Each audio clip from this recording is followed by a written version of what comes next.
Welcome back to EXPLAINCAD. In this tutorial we will know about parallel mate in SolidWorks assembly. I insert a part.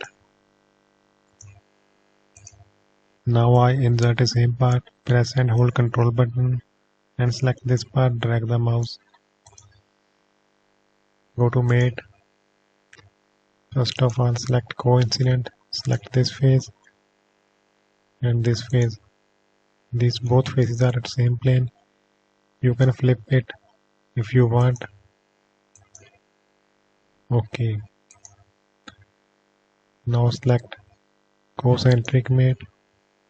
Select inside faces of both parts. This is COCENTRIC mate. If this is rotating, select parallel mate. Mate selections. Select this face and this face.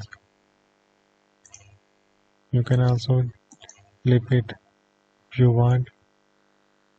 This is parallel mate.